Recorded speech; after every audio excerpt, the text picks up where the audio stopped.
Eco friendly প্রোডাকশনের বিশেষ নিবেদন বিক্রমজিৎ মিশ্রের ডাকিনী চক্র। ১৫০ বছর আগে ঘটে যাওয়া মর্মান্তিক ঘটনার সাথে পুরোহিত মাধব চাটুর্যের সম্পর্কের কথা জানতে পারে ভুবন। মাধব চাটুর্য এও জানান যে ঠিক কী কারণে ডাকিনী চক্র আবার জাগ্রত হয়ে উঠেছে, আর তাতে তারকনাথ গাঙ্গুলির ভূমিকা কী। ভুবন জানতে পারে আসলে ডাকিনী কে। গ্রামে ফিরে আসার আগে ভুবনকে ফটিকের থেকে সাবধানে থাকার উপদেশ দেন মাধব চাটুর্য। সন্ধ্যের পর প্রবল ঝড় বৃষ্টির তাণ্ডব শুরু হয় জঙ্গলে। ঠিক তখনই জমিদার বাড়িতে দেখা যায় তারক গাঙ্গুলির স্ত্রীকে। ঝড় বৃষ্টি থামলে জমিদার বাড়ির দিকে দুটো আলোক বিন্দুকে এগিয়ে আসতে দেখে ভয় পায় ভুবন। নমস্কার, আমি সায়ন, আর আপনি শুনছেন ডাকিনী চক্র পঞ্চম তথা শেষ পর্ব।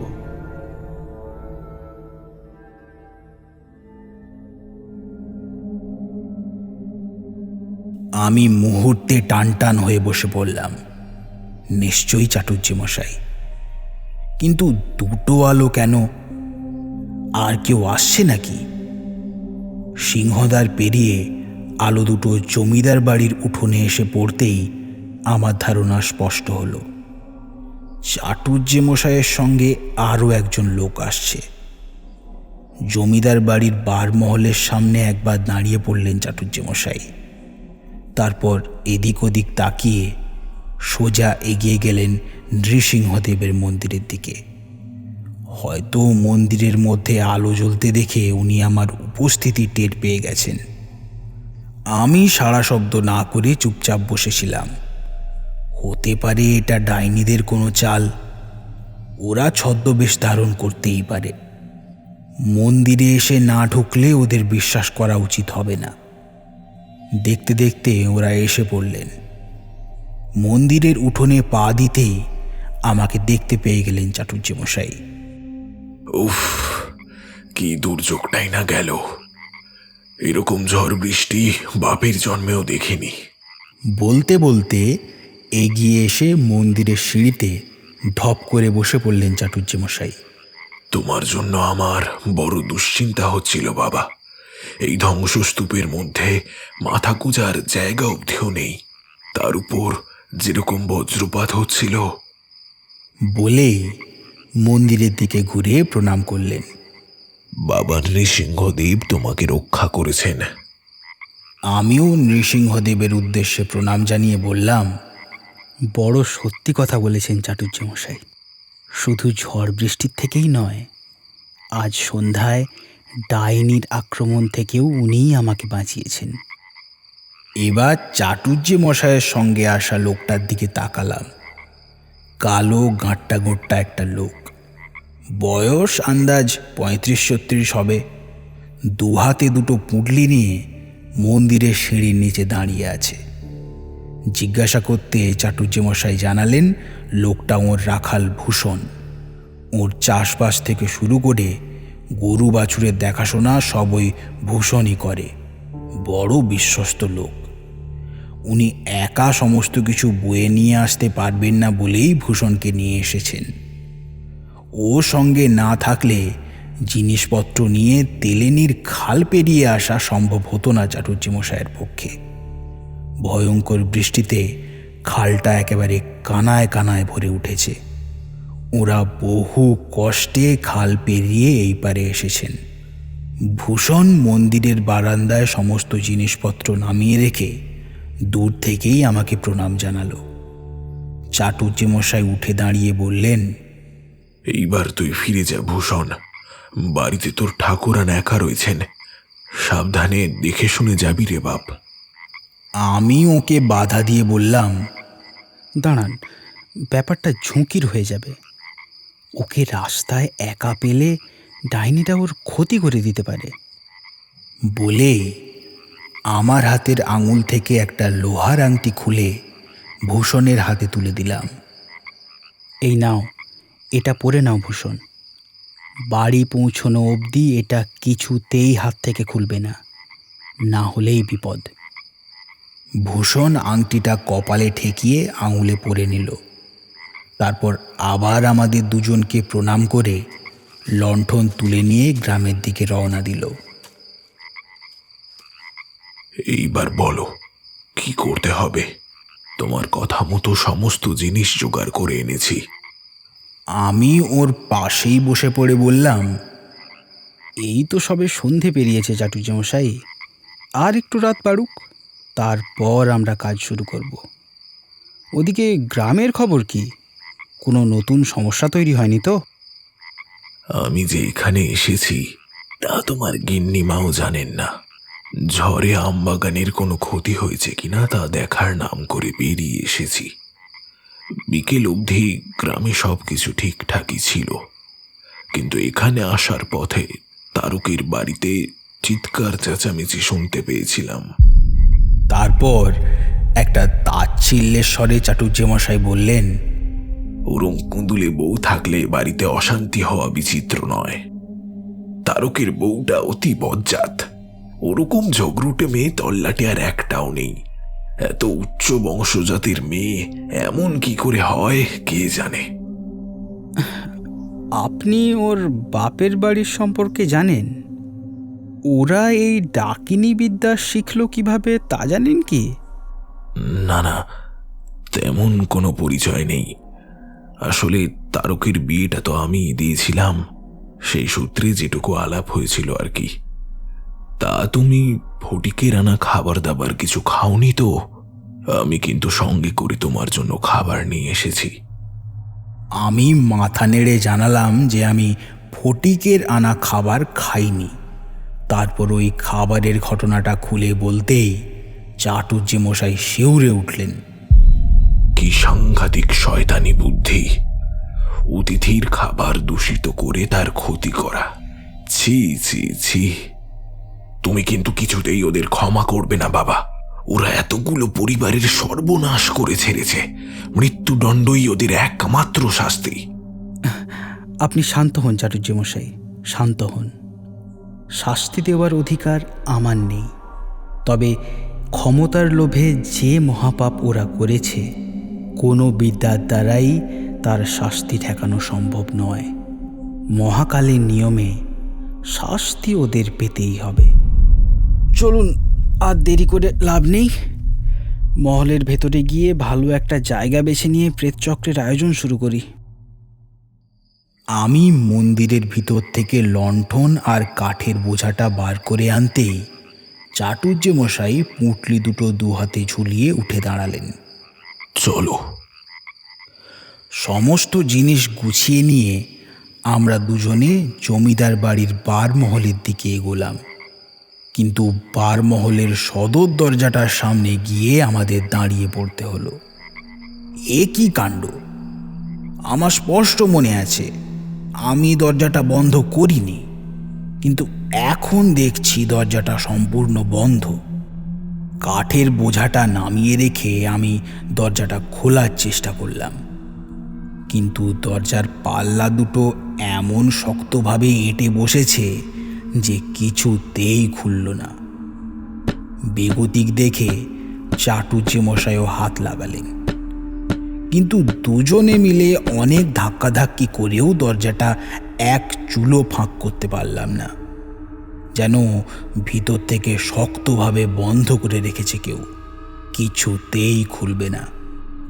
আমি দরজাটার ওপর থেকে নিচে চোখ বোলাতে বোলাতে বললাম, আজ দুপুরেই তো এটা খুলেছিলাম, এখন হঠাৎ করে এরকম এঁটে যাওয়ার কারণ কি? তারপর চাটুজ্যমশাইয়ের দিকে তাকিয়ে বললাম, তাহলে কি সন্ধ্যার সময় ওই ডাইনিটা এসে কিছু করে দিয়ে গেছে? চাটুজ্যমশাইকে জিজ্ঞাসা করলাম, ভেতরে যাওয়ার আর কোনো রাস্তা আছে কি? পিছনের দিকে একটা দরজা থাকার কথা, কিন্তু ওদিকটায় তো প্রচুর ঝোপ জঙ্গল, ওদিকে যাওয়া অসম্ভব। এক মুহূর্ত ভেবে নিয়ে আমি বললাম, আপনি এখানেই অপেক্ষা করুন চাটুজ্যমশাই, আমি ওই দিকটায় একবার দেখে আসি। ওই দিক দিয়ে ঢোকা গেলে ভেতর থেকে আমি দরজাটা খুলে দিতে পারবো। বলেই আর অপেক্ষা না করে লণ্ঠনটা তুলে নিয়ে আমি বাড়িটার পিছন দিকে এগোলাম। সত্যিই বাড়িটার পিছন দিকটা দুর্গম জঙ্গলে একেবারে দুর্ভেদ্য হয়ে উঠেছে। কোনো রকমে ঝোপের মধ্যে ঢুকে সর্বাঙ্গে কাঁটার খোঁচা খেয়ে দরজাটার কাছে গিয়ে পৌঁছলাম। বাড়ির পিছন দিকে একদম নৈরিত কোণে রয়েছে দরজাটা। দরজাটা ভিতর থেকে বন্ধ করা হলেও ঘুণ আর উইয়ের দাপটে তার আর বিশেষ কিছু অবশিষ্ট নেই। জোরে ধাক্কা দিতে একটা পাল্লা ভেঙে গিয়ে হুড়মুড় করে ঘরের মেঝে ছিটকে পড়ল। লণ্ঠনটা তুলে নিয়ে সন্তর্পণে দরজা দিয়ে ভেতরে পা বাড়ালাম। ভেতরে ঢুকে দেখি একটা সরু গলির মতো বারান্দা লম্বালম্বিভাবে চলে গেছে। আন্দাজে বুঝলাম গলিটা বারমহলের দিকেই যাচ্ছে। সাবধানে পা ফেলে কোনো রকমে গলিটা পার হতেই বারমহলের বারান্দায় এসে পড়লাম। ওই তো সদর দরজাটা দেখা যাচ্ছে, কিন্তু এ কি? দেখি যে সদর দরজার সামনে ভাঙা ইটের টুকরো ডাঁই করে দরজাটা আটকে দেওয়া হয়েছে। কোমর সমান উঁচু সেই ইটের স্তূপে দরজাটা একেবারেই আটকে গেছে। এইবার ওগুলো সরাতে হবে ভাবতেই মাথাটা আবার গরম হয়ে উঠল। কি অদ্ভুত ক্ষমতা ডাইনিদের! এইটুকু সময়ের মধ্যেই এতগুলো ইট সাজিয়ে দরজাটা বন্ধ করে ফেলেছে। আমি ভিতর থেকে দরজাটায় ধাক্কা দিতেই ওদিক থেকে চাটুজ্জে মশাই সাড়া দিলেন। ভেতরে ঢুকতে পেরেছো? আমি সংক্ষেপে সমস্যাটার কথা বলতেই উনি বললেন, দাঁড়াও, আমিও আসছি। কিছুক্ষণের মধ্যেই চাটুজ্জে মশাই পিছনের সেই রাস্তাটা দিয়ে বারমহলের মধ্যে এসে পড়লেন। দুজনে হাতে হাতে করে ইটগুলো সরিয়ে দরজার সামনেটা পরিষ্কার করে ফেললাম। দরজাটা খুলে জিনিসপত্র সব ভেতরে ঢুকিয়ে বললাম, নিচেটা বড়ই অপরিষ্কার হয়ে আছে। চলুন উপরে একটা ভালো ঘর পাওয়া যায় কিনা দেখি, সেখানেই বসা যাবে। উপরে ঈশান কোণে একটা ঠাকুর ঘর আছে, সেটা অপেক্ষাকৃত ভালো থাকার কথা। চলো দেখি। পুঁটলি দুটো কাঁধে নিয়ে উনি সিঁড়ির দিকে এগিয়ে গেলেন। আমিও লণ্ঠনটা তুলে নিয়ে ওর পিছন পিছন হাঁটতে শুরু করলাম। বাকি জিনিসপত্র এখন থাক, আগে একটা ভালো জায়গা স্থির করা হোক, তারপর একে একে সব উপরে নিয়ে যাওয়া হবে। উপরে উঠে যা দেখলাম তাতে আক্কেল গুড়ুম হয়ে গেল। সামনের মেঝেতে পা ফেলাই দায়, জায়গায় জায়গায় মেঝেটা ধসে গিয়ে হাঁ মুখ বেরিয়ে আছে অন্ধকারে গিলে নেওয়ার জন্য। চাটুজ্জে মশাই দেখলাম ঘরটার ঘাঁত ঘোঁত সব ভালো করেই জানেন। সিঁড়ি দিয়ে উঠেই উনি বাঁ দিকের বারান্দার শেষে একটা ঘরের সামনে গিয়ে দাঁড়িয়ে বললেন, এই যে, এইটাই ঠাকুর ঘর। আমি লণ্ঠনটা আরও একটু উস্কে দিয়ে পা টিপে টিপে ঘরটার দিকে এগিয়ে গেলাম। ঘরটা দেখে বেশ পরিষ্কার পরিচ্ছন্নই মনে হলো আমার। চাটুজ্জে মশাই জানালেন জটাধারী বাবার সঙ্গে উনি বেশ কয়েকবার এই ঘরে রাত কাটিয়েছেন। এই ঘরটা ছাড়া উপরে আর একটি ঘরও বসবাসের যোগ্য নেই। সব ঘরের মেঝেই মৃত্যু ফাঁদ হয়ে বিপজ্জনকভাবে ঝুলে আছে। আমি ঘরটার ভিতরে ঢুকে জানালাগুলো খোলার চেষ্টা করলাম, কিন্তু খুলল না। বেশ কিছুক্ষণ চেষ্টা করে হাল ছেড়ে দিলাম। কাঠের পাল্লাগুলো একেবারে আঁট হয়ে বসেছে, খুলবে না। বাধ্য হয়ে ঠিক করলাম বারান্দাতেই বসবো। বারান্দার সামনের দিকটা পুরোটা খোলা, এখানে যজ্ঞের আগুন জ্বালালে ধোঁয়া নিয়ে কোনো সমস্যা হবে না। কাঁধের গামছাটা দিয়ে বারান্দার মেঝেটা একটু ঝেড়ে নিয়ে জিনিসপত্র সব নামিয়ে রাখলাম। চাটুজ্জে মশাইকে বুঝিয়ে দিতে উনি দ্রুত হাতে পুঁটলি খুলে জিনিসপত্র সব বার করতে শুরু করলেন। আমি নিচে নেমে বাকি জিনিসপত্র সব নিয়ে এসে গুছিয়ে রাখছি, হঠাৎ চাটুজ্জে মশাই বলে উঠলেন, আচ্ছা, ডাইনিদের তো পুনর্জন্ম হয়েছে, তাহলে ওরা প্রেত চক্রে আসবে কিভাবে? আমি মেঝেতে আংরার গুঁড়ো দিয়ে প্রেতচক্র আঁকছিলাম। হাতের কাজ চালিয়ে যেতে যেতেই বললাম, অসুবিধে হবে না চাটুর্যমশাই, ওরাও সাধক, কায়াকল্পযোগ ওদেরও জানা আছে। তারপর চাটুর্যমশাইয়ের দিকে তাকিয়ে বললাম, আর তাছাড়াও আমি শুধু ডাকিনীদের জন্য তো আর প্রেতচক্র বানাচ্ছি না, আমি সেই অষ্টম বনটির অতৃপ্ত আত্মার সঙ্গেও যোগাযোগ স্থাপন করতে চাই, কারণ তারই অভিশাপের শক্তিকে কাজে লাগাচ্ছে ডাকিনীরা। আমার বিশ্বাস একবার সে এসবের থেকে সরে গেলেই ডাইনিরা দুর্বল হয়ে পড়বে। আপনি কি বলেন? হ্যাঁ, সে তো বটেই, কিন্তু একটা প্রশ্ন থেকেই যাচ্ছে। যদি সেই অষ্টম বনেরও পুনর্জন্ম হয়ে থাকে, তাহলে কি হবে?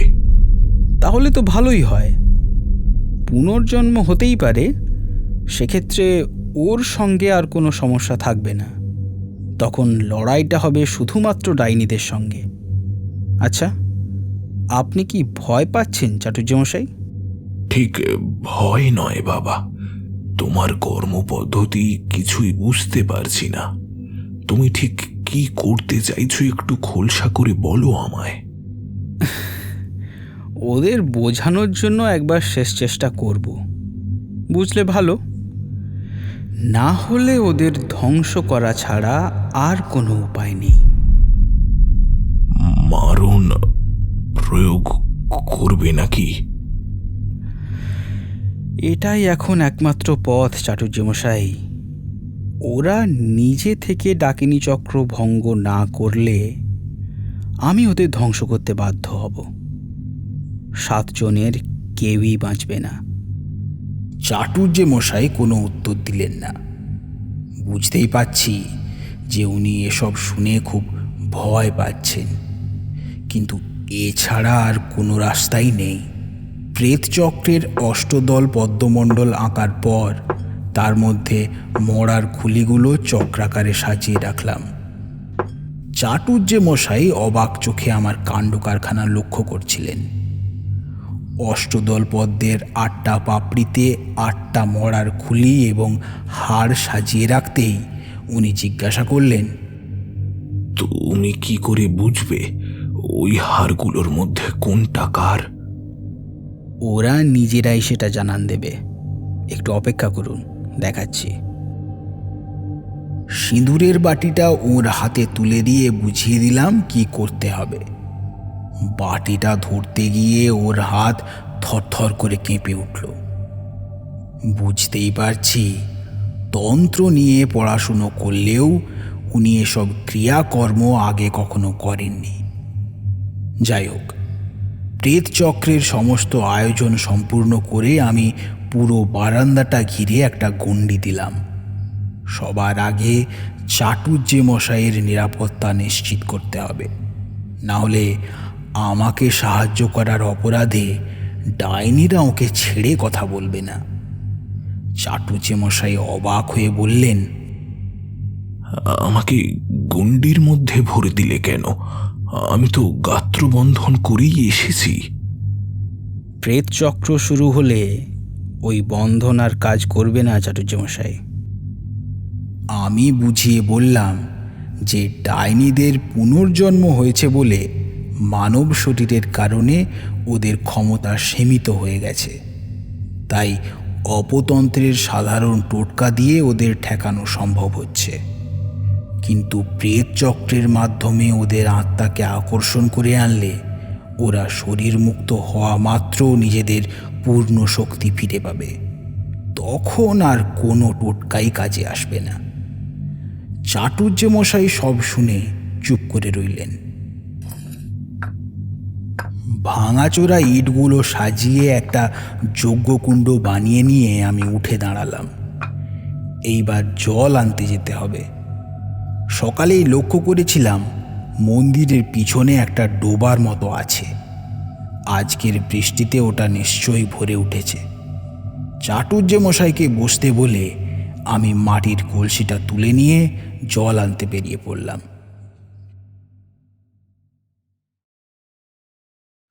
বারমহল থেকে বেরিয়ে উঠোনে পা দিতেই একটা কনকনে ঠান্ডা বাতাসে ঝাপটায় গোটা শরীরটা থরথর করে কেঁপে উঠল। খেয়াল করলাম বাইরে সেই ঝকঝকে জ্যোৎস্নার আলো আর নেই। ঈশান কোণে মেঘ জমে আবার বিদ্যুৎ চমকাতে শুরু করেছে। বৃষ্টিটা আবার নামবে মনে হয়। সত্যি প্রেত চক্রের জন্য উপযুক্ত দিনই বটে। তাড়াতাড়ি মন্দিরের পেছনের ডোবাটা থেকে জল নিয়ে ফিরে আসছি। বারমহলের সদর দরজার সামনে গিয়ে পৌঁছতেই দেখি একজন লাল কাপড় পরা মহিলা দরজাটা দিয়ে ভিতরে উঁকি মারছে।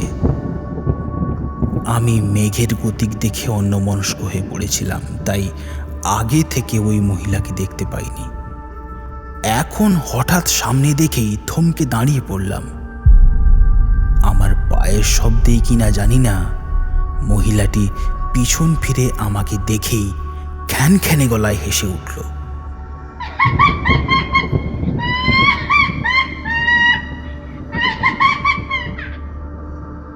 তারপর হাসতে হাসতেই এক ছুটে পালিয়ে গেল বাড়িটার পিছন দিকে। আবার ফিরে এসেছে ও।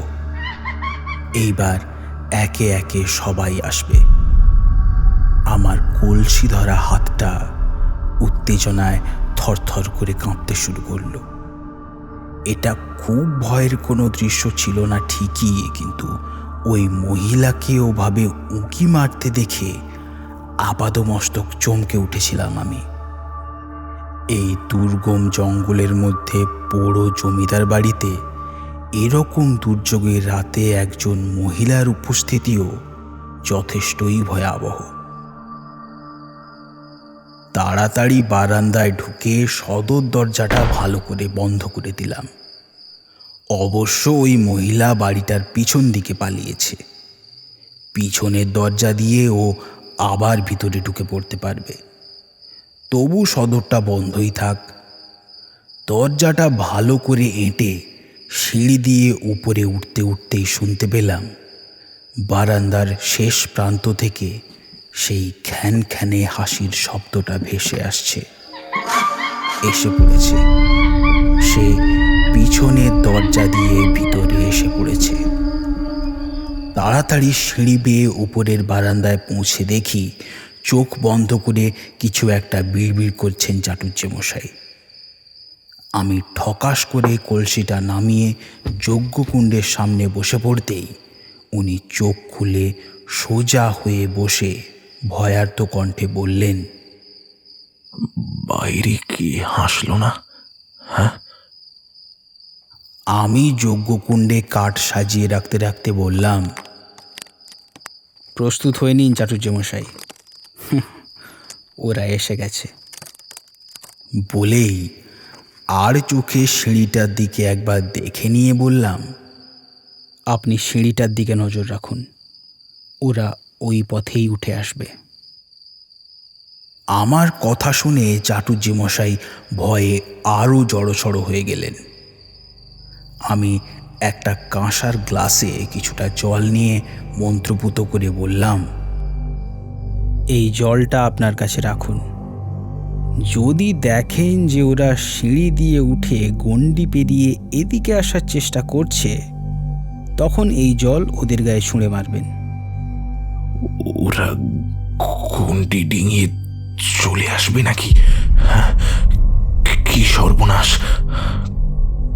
না, ওরা আসবে না, কিন্তু যদি আসে তখন তাক করে এই জলটা ছুঁড়ে মারবেন।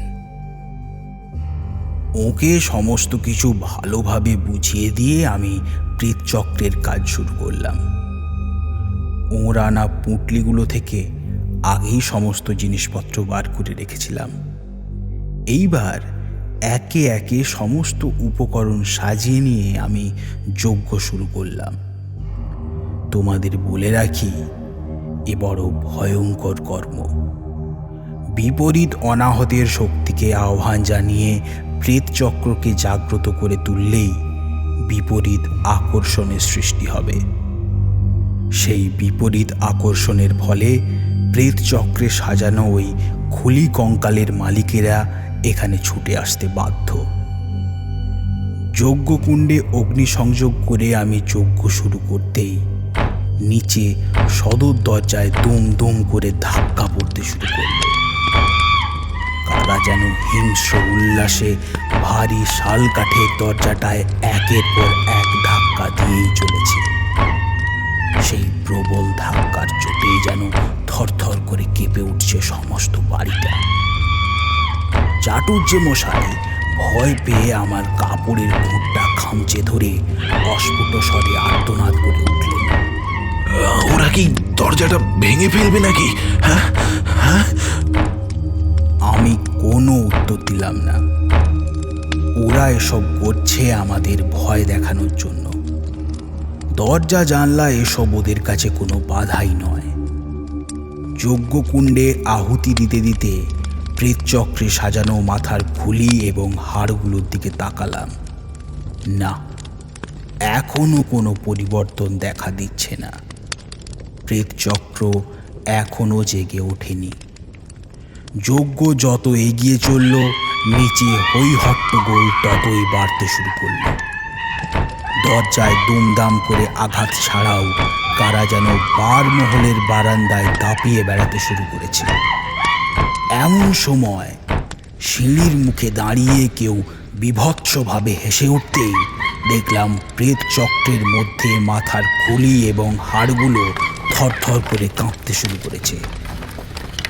চাটুর্যে মশাই প্রচণ্ড ভয় পেয়ে চিৎকার করে উঠলেন, ওই যে ওই ওই কে হাসে? কে কে হাসে?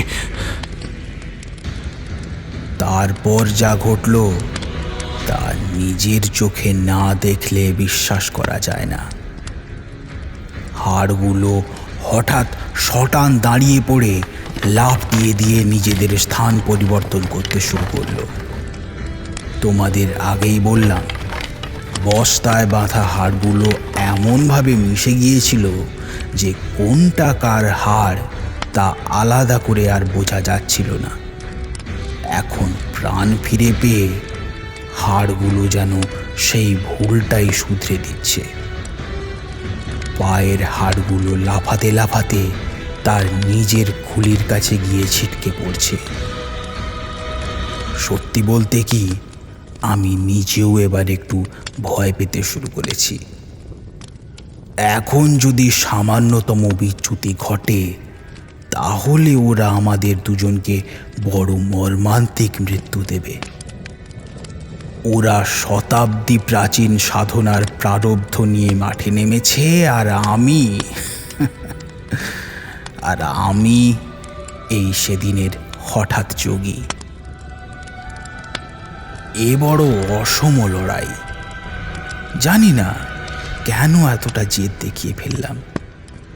যাই হোক, এখন তো আর পিছিয়ে আসা যাবে না। এই সবই ভাবছি, এমন সময় লক্ষ্য করলাম যে চক্রের ঈশান কোণে রাখা খুলিটা একদম স্থির হয়ে আছে। সঙ্গে সঙ্গে ওটাকে তুলে নিয়ে একপাশে নামিয়ে রাখলাম। এটা নিশ্চয়ই ওই অষ্টম বোনের মাথার খুলি। হয়তো তারও আবার পুনর্জন্ম হয়েছে, তাই বিপরীত আকর্ষণে এসে আকর্ষিত হচ্ছে না। এখন ওই খুলিকে চক্রে ফেলে রাখলে তার প্রাণ সংশয় পর্যন্ত হতে পারে। ওর জন্য অন্য ক্রিয়া আছে। আপাতত এই নাচুনে ডাইনিগুলোর ব্যবস্থা করা যাক। যজ্ঞকুণ্ড থেকে একটা জ্বলন্ত কাঠ তুলে নাচতে থাকা হাড় এবং খুলিগুলোর দিকে বাড়াতেই ওদের নাচন কোদন সব থেমে গেল। পরক্ষণেই একটা হাড় ছিটকে এসে যজ্ঞকুণ্ড থেকে এক গাদা জ্বলন্ত আংরা ছিটকে দিল আমার দিকে। পরনের ধুতির বেশ খানিকটা পুড়ে গেল সেই আগুনের তাপে। চাটুর্যে মশাই বিস্ফারিত চোখে সমস্ত ঘটনা লক্ষ্য করছিলেন। হাড়টা যজ্ঞকুণ্ড থেকে আগুনে ছিটকে দিয়ে আবার লাফ দিয়ে নিজের জায়গায় গিয়ে বসে পড়তেই উনি একটা কান ফাটা চিৎকার করে আসন ছেড়ে উঠে পড়লেন। বুঝলাম পরিস্থিতি ওর সহ্য ক্ষমতার বাইরে চলে গেছে। উনি ভয় পেয়ে পালিয়ে যেতে চাইছেন। আমি ওর হাতটা চেপে ধরে জোর করে আবার আসনের মধ্যে বসিয়ে দিলাম। কি করছেন কি চাটুজ্যমশাই? এখন এই গণ্ডির বাইরে গেলে ওরা আপনাকে মেরে ফেলবে। ভিতরেও তো ওরা ছেড়ে কথা বলছে না। আপনি আগে শান্ত হয়ে বসুন তো। আমি ঝাঁঝিয়ে উঠলাম। তাছাড়া আর উপায়ও নেই, একটা ঝটকা লাগা দরকার, না হলে অতিরিক্ত ভয়ে চোটে উনি বিপদ ডেকে আনতে পারেন। ওকে সাহস দিয়ে বললাম, ওরা তো এটাই চাইছে যে আপনি চক্র ছেড়ে উঠে যান। তাহলে আপনাকে পণবন্দি করে ওরা আমাকেও চক্র ছেড়ে উঠতে বাধ্য করতে পারবে। ডাকিনীরা ভালো করেই জানে আমি কি করতে চলেছি। সেজন্যই ওরা এখন প্রেত চক্র ভঙ্গ করতে নানাভাবে চেষ্টা করবে। ওরা গণ্ডির ভিতরে এসে ঢুকে পড়বে না তো? ওরা ভিতরেই আছে চাটুজ্যমশাই, ওই চক্রের মধ্যে আটকে পড়েছে ওরা। দাঁড়ান, ওদের ব্যবস্থা করছি। বলেই আবার একটা জ্বলন্ত কাঠ তুলে খুলিগুলোর দিকে ছুঁড়ে মারলাম। সঙ্গে সঙ্গে নিচের বারান্দা থেকে সমবেত কণ্ঠের আর্তনাদ ভেসে এলো।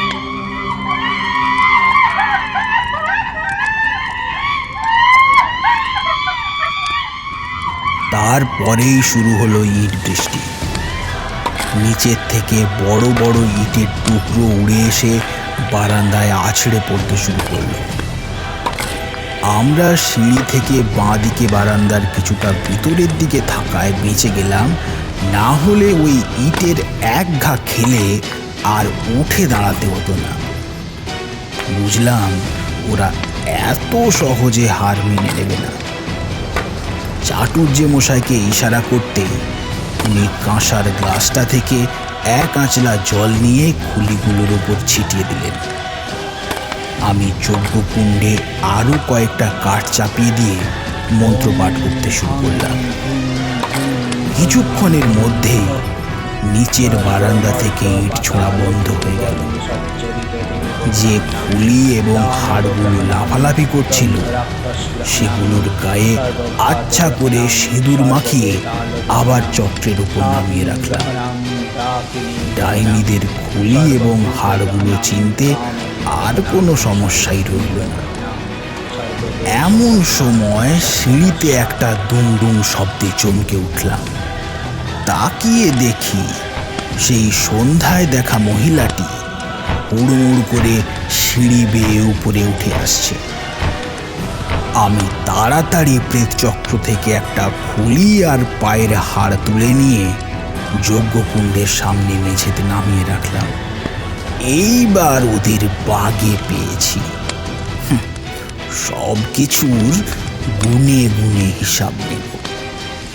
যজ্ঞের আগুন দাউ দাউ করে জ্বলছিল। সেই কম্পমান আগুনের আভায় মহিলাটির সমস্ত শরীর স্পষ্টভাবে দেখা গেলেও মুখ দেখা যাচ্ছিল না। মহিলাটি সোজা সিঁড়ি বেয়ে উপরে উঠে এসে এগিয়ে এলো আমাদের দিকে। আমি সেই হাড়টি যজ্ঞকুণ্ডের আগুনে বাড়িয়ে ধরে বললাম, যদি পুড়ে মরতে না চাস তাহলে বল তুই কে। হাড়টা আগুনের ওপর ধরতেই মহিলাটি আর্তনাদ করে পিছিয়ে গেল। পরক্ষণে ভয়ঙ্কর গর্জন করে উঠে মেঝে থেকে একটা ইটের টুকরো কুড়িয়ে নিয়ে ছুঁড়ে মারল আমার দিকে। কপাল জোরে আমার মাথাটা বেঁচে গেল। ইটের টুকরোটা লক্ষ্যভ্রষ্ট হয়ে যজ্ঞকুণ্ডের মধ্যে পড়তে এক গাদা জ্বলন্ত আংরা ছিটকে পড়ল মেঝের ওপর। এক টুকরো আংরা চাটুজ্যমশাইয়ের কোলে গিয়ে পড়েছিল। উনি হাউমাউ করে লাফিয়ে উঠে কাপড় ছাড়তে ছাড়তে হঠাৎ চিৎকার করে উঠলেন। ওই দেখো, ওই দেখো। তাকিয়ে দেখি মহিলাটি আবার মেঝে থেকে একটা ইটের টুকরো তুলে নিয়েছে। না, আর ওকে সুযোগ দেওয়াটা ঠিক হবে না। দু হাতে হাড়টা ধরে সজোরে চাপ দিতেই সেটা মট করে ভেঙে গেল। সঙ্গে সঙ্গে মহিলাটি ভয়ঙ্কর আর্তনাদ করে মেঝের ওপর হাঁটু মুড়ে বসে পড়ল।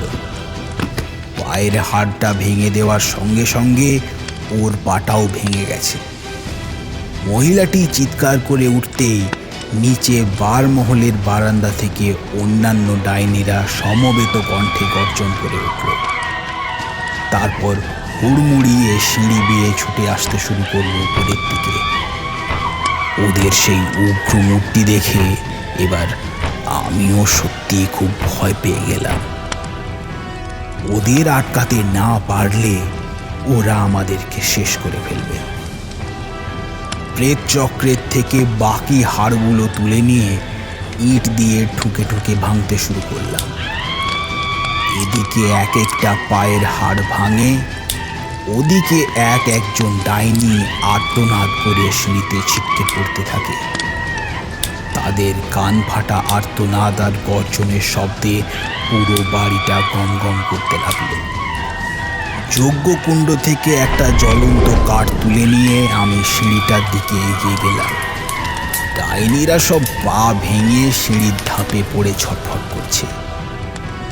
আমি সিঁড়ির মুখে দাঁড়িয়ে চিৎকার করে বললাম, শেষবারের মতো বলছি, তোমরা ডাকিনী চক্র ভেঙে দিয়ে চলে যাও, না হলে এখন তো শুধু পা ভেঙেছি, কাল সকালে আবার জ্যান্ত পুড়িয়ে মারব।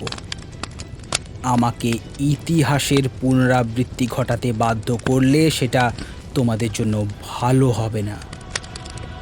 ডাইনিরা আমার কথা শুনে ক্ষেপে উঠল। ওদের 150 বছরের অপূর্ণ সাধনা এখন সিদ্ধির মুখে, আর আমি সেটাই ভঙ্গ করতে বলছি। ডাইনির দল হিতাহিত জ্ঞানশূন্য হয়ে আবার তেড়ে পুড়ে উঠে আক্রমণ করতে উদ্যত হল। আমি খেয়ালই করিনি কখন সেই প্রথম ডাইনিটা আমার পিছনে উঠে দাঁড়িয়েছে। পিছনে তার উপস্থিতি টের পেয়ে ঘুরে দাঁড়াতেই সজোর এক ধাক্কায় আমি সিঁড়িতে ছিটকে পড়লাম, আর সঙ্গে সঙ্গেই সিঁড়ির ধাপে পড়ে থাকা ডাইনির দল আমাকে চেপে ধরল। অতর্কিতভাবে পড়ে যাওয়ায় কোমরে এবং কাঁধে প্রচণ্ড জোরে আঘাত পেলাম। যন্ত্রণায় দম বন্ধ হয়ে যাওয়ার জোগাড়। আঘাতটা সামলে ওঠার আগেই ডাইনিরা আমাকে আষ্টে পৃষ্ঠে জড়িয়ে ধরল। আর উপায় নেই, ভাবলাম এক্ষুনি বুঝি ওরা আমাকে মেরে ফেলবে। নিজের ভুলে অহংকারে মত্ত হয়ে আমি গণ্ডি পেরিয়ে এদিকে আসার জন্যই ওরা আমাকে ধরে ফেলতে পারল। ডাইনিরা প্রচণ্ড আক্রোশে হিসিয়ে উঠে আমার গলাটা চেপে ধরতেই আমি চিৎকার করে উঠলাম, চাটুর্য মশাই, হাড়গুলো সব আগুনে ফেলে দিন, না হলে এরা আমাদের মেরে ফেলবে। দড়াম করে একটা আওয়াজ শোনা গেল। দেখি আমাকে ধাক্কা দেওয়া সেই ডাইনিটা বারান্দা থেকে ইটের টুকরো তুলে নিয়ে চাটুর্য মশাইয়ের দিকে ছুটতে শুরু করেছে। এদিকে আমাকে জড়িয়ে ধরে থাকা ডাইনিরা হঠাৎ আমাকে ছেড়ে আর্তনাদ করে উঠে সরে যেতেই বুঝলাম চাটুর্য মশাই তার কাজ শুরু করে দিয়েছেন। আমি সুযোগ বুঝে এক ঝটকায় ডাইনিদের থেকে নিজেকে ছাড়িয়ে নিয়ে উঠে দাঁড়ালাম। লাফ দিয়ে সিঁড়ি ডিঙিয়ে বারান্দায় উঠে দেখি সেই ডাইনিটা একটা বড় ইটের টুকরো তুলে নিয়ে এগিয়ে যাচ্ছে চাটুর্য মশাইয়ের দিকে। ওদিকে চাটুর্য মশাই মেঝে থেকে হাড়গুলো তুলে নিয়ে যজ্ঞকুণ্ডের মধ্যে ফেলছেন, কিন্তু সেগুলো আগুনে পড়া মাত্র আবার লাফ দিয়ে মেঝেতে ছিটকে পড়ছে। আমি আর সময় নষ্ট না করে পিছন থেকে ডাইনিটাকে সজোরে একটা ধাক্কা দিলাম। সঙ্গে সঙ্গে সে যজ্ঞকুণ্ডের সামনে মুখ থুবড়ে গিয়ে কাটা ছাগলের মতো ছটফট করতে শুরু করলো। ও আমাকেও এইভাবে পিছন থেকে ধাক্কা মেরেছিল। এইবার তার চরম প্রতিশোধ নেব। দেখি চাটুর্যে মশাইয়ের কপাল ফেটে ঝরঝর করে রক্ত ঝরছে। ডাইনির ইটের ঘায়েই এই অবস্থা হয়েছে। আমি তাকে সরিয়ে যজ্ঞকুণ্ডের সামনে বসে পড়ে বললাম, অনেক হয়েছে, অনেক হয়েছে। এইবার মারণ প্রয়োগ করা ছাড়া আর কোনো পথ খোলা নেই। মেরেই দাও। ওদের বেঁচে থাকার কোনো অধিকার নেই, কোনো অধিকার নেই। এক মুঠো সর্ষে তুলে নিয়ে মন্ত্রপুত করে হাড়গুলোর দিকে ছুঁড়ে মারলাম। সঙ্গে সঙ্গে মেঝে পড়ে থাকা ডাইনিটা চিৎকার করে উঠে পালাতে চাইল, কিন্তু গণ্ডির বাইরে বেরোতে পারল না। আবার মেঝেতেই বসে রাগে ফুঁসতে ফুঁসতে বলল, আমরা কাউকেই বাঁচতে দেব না। তোর সাহস থাকলে গ্রহণের দিন অব্দি অপেক্ষা কর। ফাঁদে ফেলার চেষ্টা করছে বাবা, ওর কথায় প্রভাবিত হয়েও না। তুমি এক্ষুনি মারণ মন্ত্র প্রয়োগ করো। আমি ডাইনিটাকে শেষবারের মতো জিজ্ঞেস করলাম, তাহলে তোমরা ডাকিনী চক্র ভঙ্গ করবে না, তাই তো? না, কিছুতেই না। আমরা তোদের সবাইকে খাবো, গোটা গ্রামকে খাবো। বেশ, তাহলে আমার কাছে আর কোনো উপায় রইল না। তোমাদের মারতে চাই না, কিন্তু তোমাদের বিদ্যাকে আমি শেষ করে দেব। বলেই যজ্ঞকুণ্ডে আরও কয়েকটা কাঠ ফেলে দিয়ে আমি অঘোর রুদ্রের আহ্বান মন্ত্র পড়তে শুরু করলাম। ওম নমঃ শিবায় अघोर प्रलय प्रचंड रुद्राय अपरिमित वीरविक्रमाय अघोर रुद्र मंत्राय सर्वग्रह चटनाय सर्वजन वशीकरणाय सर्वतोमुखमां रक्ष शीघ्रं हुं फट स्वाहा। ভেবেছিলাম ডাইনিদের মন্ত্র দ্বারা বশীভূত করে ডাকিনী চক্র ভঙ্গ করে দেব, কিন্তু মন্ত্র পাঠের সঙ্গে সঙ্গে অগ্নিতে আহুতি দিতেই সিঁড়িতে পড়ে থাকা ডাইনিরা প্রচণ্ড আক্রোশে গর্জন করতে করতে হামাগুড়ি দিয়ে উঠে আসতে লাগলো। ওরা 6 জন হুড়মুড়িয়ে উঠে এসে মেঝে পড়ে থাকা ওদের বোনকে দেখে আরও খেপে উঠল। তারপর সেই হিংস্র উন্মত্ত ডাকিনীর দল হুঙ্কার ছাড়তে ছাড়তে চারদিক প্রকম্পিত করে ছুটে এলো আমাদের দিকে। ওদের গর্জন আর হুঙ্কার শুনে মনে হলো যেন একবার নাগালে পেলে কাঁচাই খেয়ে ফেলবে আমাদের। নিরুপায় হয়ে আমি চরম আঘাত হানার জন্য প্রস্তুত হলাম। ওং খাং খিং খুং খৈং খুং খ ওং হাং হিং হুং হৈং হুং হ স্বর্গমর্ত পাতাল ত্রিভুবন সচ্চরিত দেবগ্রহণাং দানবগ্রহণাং ব্রহ্মরাক্ষসগ্রহণাং সর্বঘাতগ্রহণাং সর্ববেতালগ্রহণাং শাকিনীগ্রহণাং ডাকিনীগ্রহণাং সর্বভূতগ্রহণাং কামিনীগ্রহণাং সর্বপিণ্ডগ্রহণাং সর্বদেশগ্রহণাং সর্বপশ্চারগ্রহণাং হন হন হন ভক্ষায় ভক্ষায় ভক্ষায় বিরূপাক্ষায় দহ দহ দহ হুং ফট স্বাহা। ডাইনিদের আক্রমণের মুখে পড়ে আর কোনো উপায়ান্তর না দেখে মন্ত্রপাঠের সঙ্গে সঙ্গে একটা করে মাথার খুলি তুলে নিয়ে যজ্ঞকুণ্ডের মধ্যে ফেলতে শুরু করলাম। 6টা খুলি যজ্ঞকুণ্ডে ফেলতে চোখের পলকে আক্রমণোদ্যত 6 জন ডাইনির শরীরে দাউ দাউ করে আগুন জ্বলে উঠল। ওরা বিভৎসভাবে আর্তনাদ করে ছুটে গেল সিঁড়িটার দিকে। অত বড় সিঁড়িটা হুড়মুড় করে ভেঙে পড়ল। সবাই একসঙ্গে ঝাঁপিয়ে পড়ার জন্যই হয়তো সিঁড়িটা তাদের ভার গ্রহণ করতে পারল না। সমস্ত জমিদার বাড়িটা বিদীর্ণ হয়ে গেল ডাকিনীদের মর্মান্তিক অন্তিম আর্তনাদে।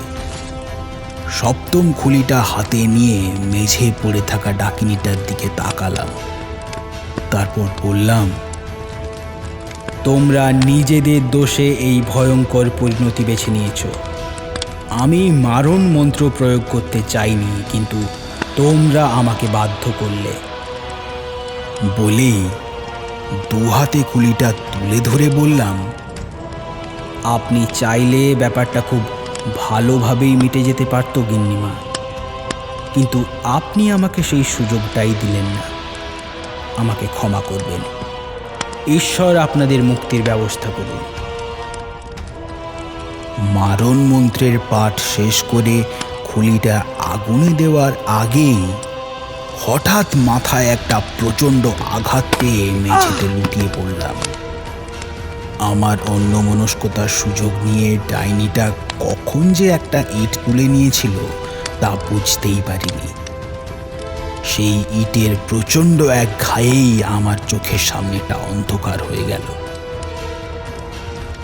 মেঝেতে পড়ে অসহায়ের মতো দেখলাম সেই ডাইনিটা খুলিটা কুড়িয়ে নেওয়ার জন্য এগিয়ে যাচ্ছে। হাত বাড়িয়ে ধরতে চাইলাম, কিন্তু পারলাম না। শরীরটা যেন আর নিজের বশে নেই। এমন সময় চাটুর্যে মশাই হুঙ্কার দিয়ে উঠে দাঁড়ালেন ডাইনিটার সামনে। ভয়ের শেষ সীমায় পৌঁছে গেলে মানুষ বুঝি এভাবেই সাহসী হয়ে ওঠে। এক সজোর ধাক্কায় ডাইনিটাকে মেঝেতে ছিটকে ফেলে খুলিটা মেঝে থেকে কুড়িয়ে নিয়ে এগিয়ে গেলেন যজ্ঞকুণ্ডের দিকে। ডাইনিটা মেঝেতে ছিটকে পড়েছিল। চাটুর্যে মশাই খুলিটা আগুনে ফেলে দিতে যাচ্ছেন দেখে আর্তনাদ করে উঠল, তুমি আমাকে মেরে ফেলবে বাবা। ডাইনিটার মুখে বাবা ডাক শুনে আমি প্রচণ্ড চমকে উঠলাম। না, তোর মুখে ওই ডাক শুনতে চাই না। তুই নিজের স্বার্থের জন্য আমার বংশনাশ করতে চেয়েছিলি। তোর অন্য বোনেরা যেখানে গেছে, তুইও সেই নরকে গিয়ে অনন্তকাল ধরে পচে মর। আমি বুঝতে পারলাম কিছু একটা গোলমাল হতে যাচ্ছে। তাড়াতাড়ি উঠে চাটুর্যে মশাইকে আটকাতে গেলাম। দাঁড়ান চাটুর্যে মশাই। কিন্তু ততক্ষণে অনেক দেরি হয়ে গেছে। চাটুর্যে মশাই খুলিটা একবার বুকের সঙ্গে চেপে ধরে যজ্ঞকুণ্ডের মাঝে নামিয়ে দিলেন। দপ করে ডাইনিটার সর্বাঙ্গে আগুন জ্বলে উঠল।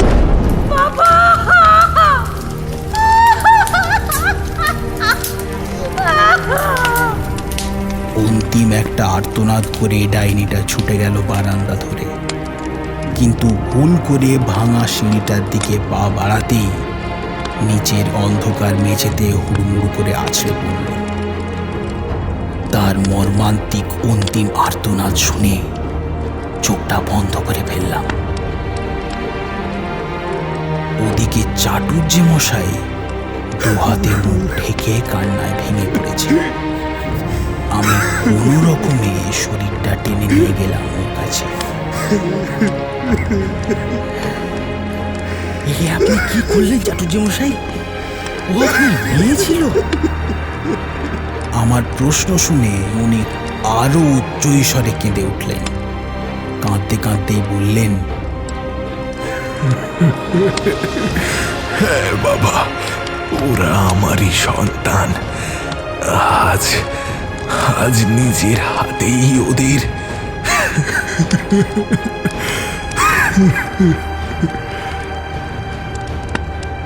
অনুতাপের আগুনে আমিও ভিতরে ভিতরে পুড়তে শুরু করলাম। চাটুর্যে মশাই, এটা আপনি কি করলেন? একবার যদি আমাকে জানাতেন, তাহলে আমি অন্য কোনো ব্যবস্থা করতে পারতাম। ওরা যে পাপের পথে চলে গিয়েছিল বাবা, ওদের আর ফিরিয়ে আনা সম্ভব ছিল না। ওদের মা আর আমি মিলে অনেক বুঝিয়েছিলাম, কিন্তু ওরা শোনেনি। ক্ষমতার লোভে ওরা নিজেদের ভাইয়ের সন্তানকে বলি দিতে চাইছিল। আমার বংশটাকেই শেষ করে দিতে চাইছিল নিজেদের স্বার্থ সিদ্ধির জন্য।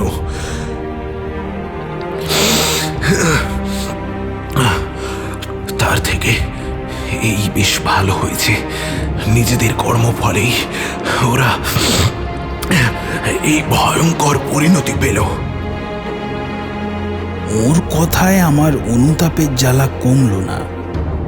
বললাম, আপনার স্ত্রী সন্তান স্নেহে আমাকে আশ্রয় দিয়েছিলেন, আর আর আমি কিনা তার সাতজন সন্তানের মৃত্যুর কারণ হয়ে তার কোল খালি করে দিলাম। আমি আর কথা বলতে পারছিলাম না। মাথাটা প্রচণ্ডভাবে দপদপ করছে, চোখের সামনেটা ধীরে ধীরে অন্ধকার হয়ে আসছে। এ আপনি কি করলেন চাটুজ্জে মশাই? আমাকে দিয়ে এত বড় পাপ করালেন কেন? ছি ছি ছি, এ আমি কি করলাম? এ আমি কি করলাম?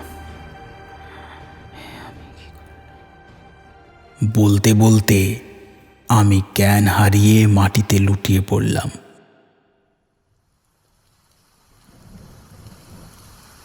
এতদূর অবধি বলে ভুবন দাদু চুপ হয়ে গেলেন। ওর বন্ধ দু চোখের কোল বেয়ে 2 ফোঁটা জল গড়িয়ে নিচের দাড়িগোফের জঙ্গলে হারিয়ে গেল। রুদ্ধশ্বাস কাহিনী শুনে আমরাও পাথরের মূর্তির মতো স্থির হয়ে বসেছিলাম। কারো মুখে কোনো কথা নেই। সময়টাই যেন থমকে গেছে। বেশ কিছুক্ষণ চুপচাপ বসে থাকার পর সুধীর গোসাই প্রথম কথা বললেন। তারপর কি হলো? তারপর আর কি, সকালে ফটিক আর দুর্গাদাস গিয়ে বহু কষ্টে আমাদের উদ্ধার করেছিল। আমাদের কারো অবস্থাই খুব একটা ভালো ছিল না। ইটের ঘায়ে দুজনেই অল্প বিস্তর আহত হয়েছিলাম। সিঁড়িটা পুরোটাই ভেঙে পড়েছিল, ফলে ছাদ থেকে নামার কোনো উপায় ছিল না। আমি তো বেদম জ্বরের ঘোরে অজ্ঞানী হয়ে গিয়েছিলাম। ফটিক আর দুর্গাদাস মিলে গাছের ডাল কেটে সিঁড়ি বানিয়ে কোনো রকমে আমাদের নিচে নামাতে পেরেছিল। ভুবন দাদু জানালেন তিনি এসবের কিছুই জানতে পারেননি, কারণ তার জ্ঞান ছিল না। সম্পূর্ণ সংজ্ঞাহীন অবস্থায় তাকে শালুইডিহি গ্রামে নিয়ে আসা হয়। সেখানে প্রাথমিক চিকিৎসার পরেই দুর্গাদাসের সঙ্গে গরুর গাড়িতে চেপে তিনি বাড়ি ফিরে এসেছিলেন।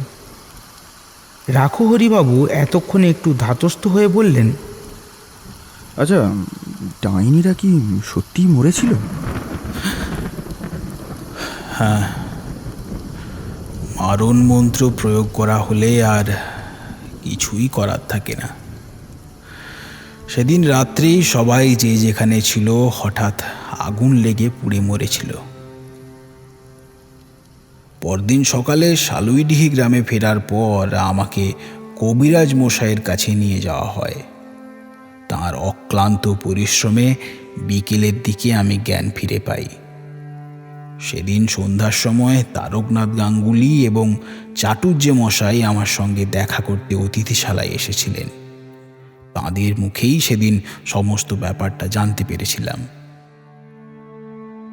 চাটুজ্জে মশাই বলেছিলেন ওই 7 জন ডাকিনী ওঁরই 7 মেয়ে।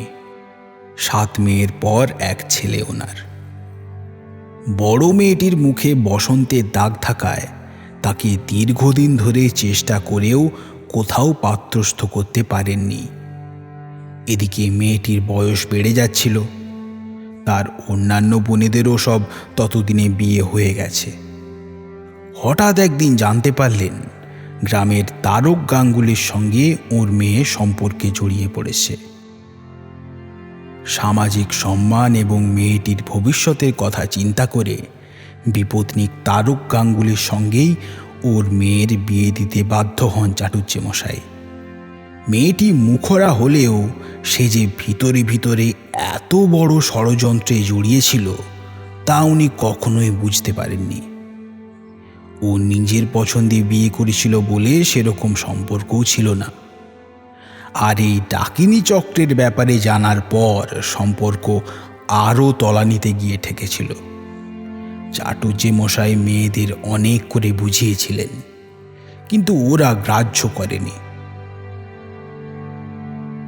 সেদিন রাতটা অতিথিশালায় কাটিয়ে পরদিন সকালে উঠেই শালুইডিহি গ্রাম ছেড়ে বেরিয়ে এসেছিলাম। সেই শেষ, তারপর আর কখনো ওই গ্রামে যাইনি।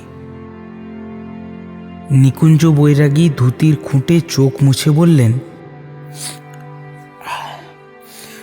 বড় মর্মান্তিক কাহিনী শোনালেন ভুবনদা, কিন্তু একটা প্রশ্ন থেকেই যাচ্ছে, চাটুজ্জে মশাইয়ের মেয়েরা ডাকিনী বিদ্যা শিখল কিভাবে? ভুবন দাদু উদাস চোখে ওপরের দিকে তাকিয়ে বললেন,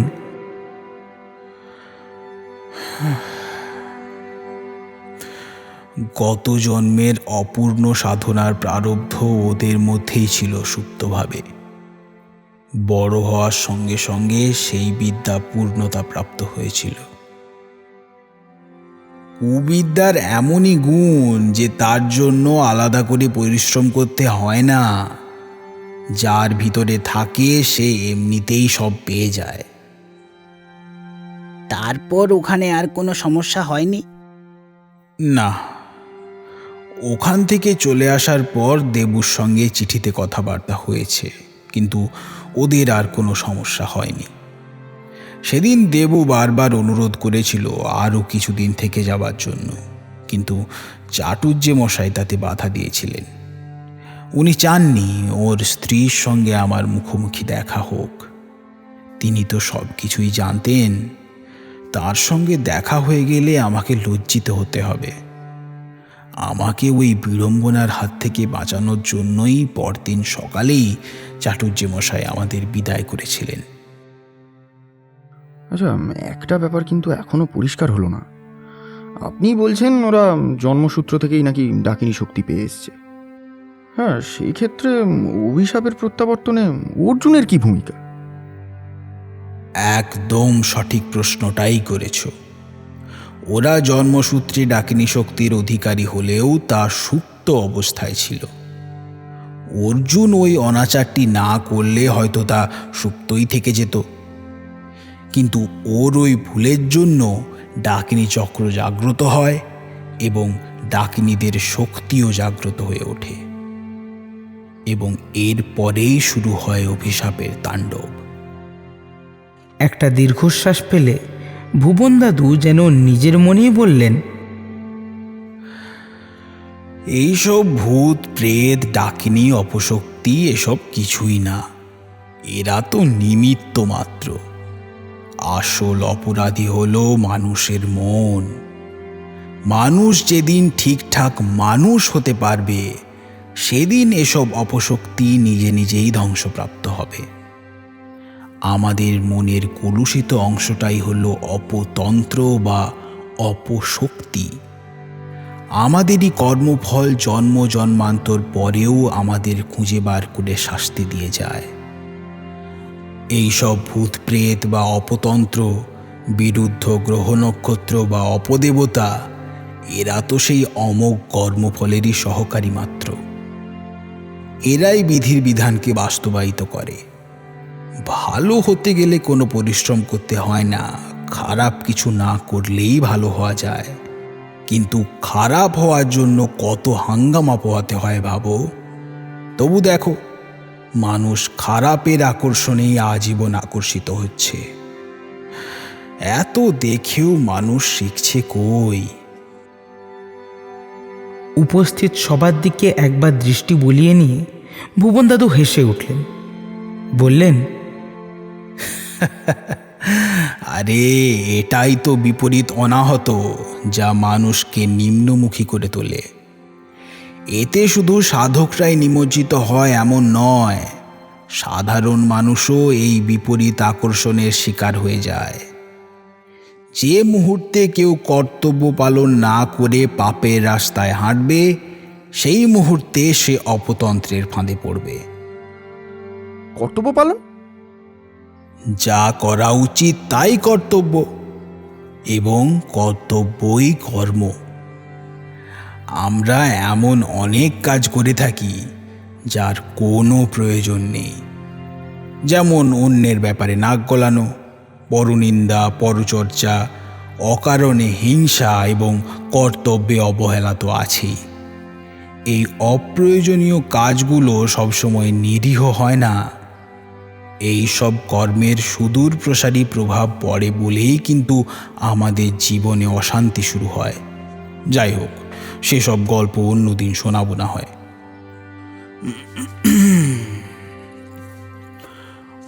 গল্পে গল্পে অনেক রাত হয়ে গেল নিকুঞ্জ ভায়া, চলো তোমাদের খাওয়া দাওয়ার বন্দোবস্ত করি।